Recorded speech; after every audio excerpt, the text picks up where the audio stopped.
The code they never knew was broken by the Americans, Germany's greatest intelligence failure of World War II. We'll take a detailed look at what happened, who's to blame, and the consequences. Support the channel by subscribing, commenting, and sharing this video. This topic is too serious to ignore.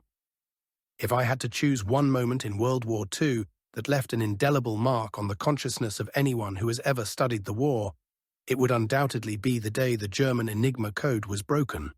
This was the moment when Germany's confidence in the impenetrability of their cryptographic system shattered, and the Allies gained access to vital information that would prove decisive in the Great Game.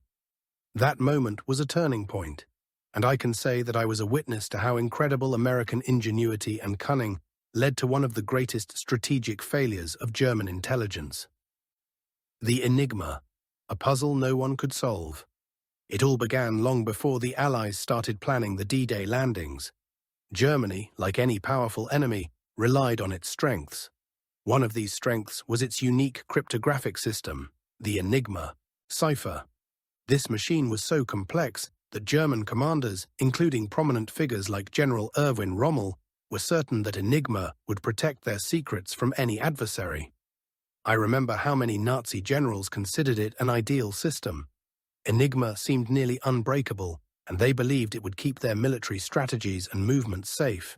However, for us, the Allies, it wasn't just an obstacle, it was a challenge. The Americans and the British couldn't afford to lose information that was critical to their victory. And so, on the other side of the Atlantic, in Britain, people began working on cracking this code. How everything changed in the Battle of Cryptography. Can I say for certain that it was a stroke of luck when the British first made headway in decrypting? No, it was the result of intense and relentless work at Bletchley Park, where some of the greatest minds, including Alan Turing, worked tirelessly to crack the code.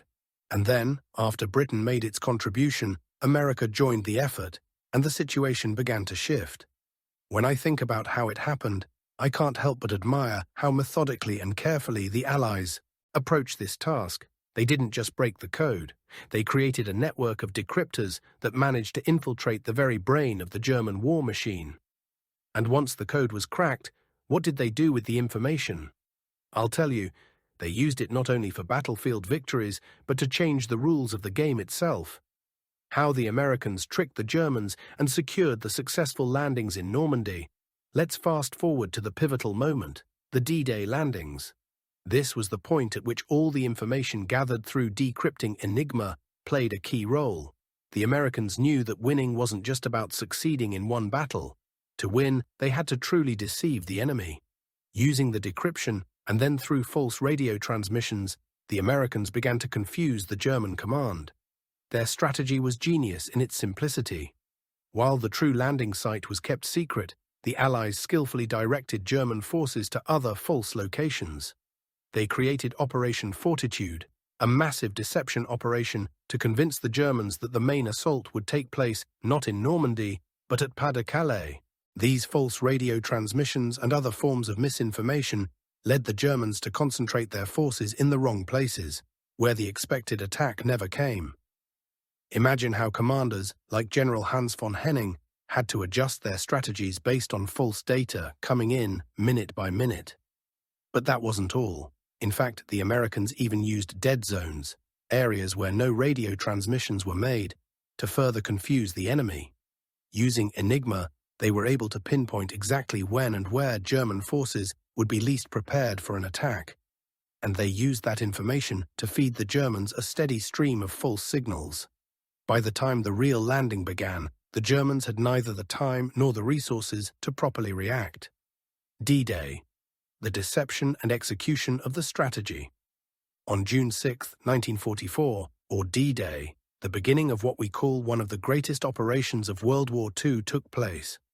By the time the Allies began landing on 5 beaches of Normandy, Utah, Omaha, Juno, Gold, and Sword, the Germans still weren't sure where the main assault would come.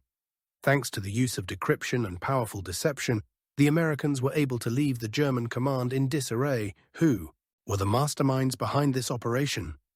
Without a doubt, it was General Dwight D. Eisenhower, who led Operation Overlord. He was a man who not only knew how to command an army, but also understood the importance of intelligence. Eisenhower knew perfectly well how crucial it was to deceive the Germans in the first place, how German generals were deceived in Normandy.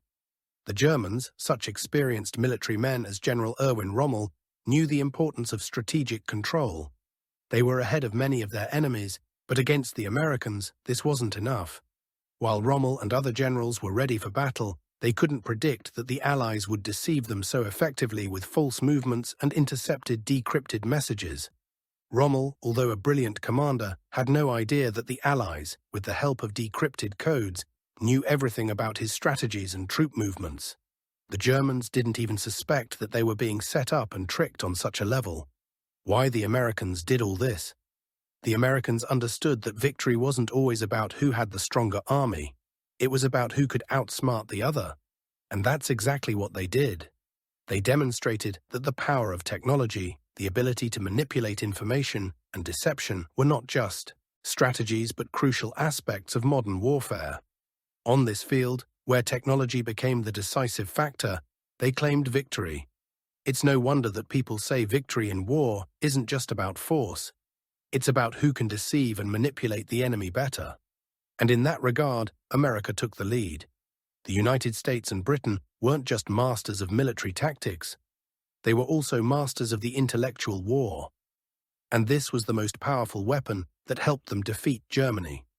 The greatest failure of German intelligence in the war wasn't that they couldn't win on the battlefield. It was that they couldn't foresee how their enemy would operate.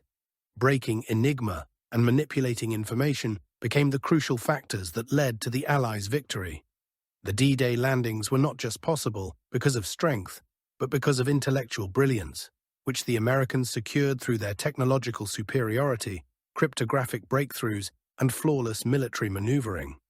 America, both on the battlefield and in the field of intelligence and deception, proved that they could win not just by strength, but by wit. In this regard, they demonstrated that intellectual victories and tactical ingenuity were not just tools. They were the key to winning the most important battle of their time.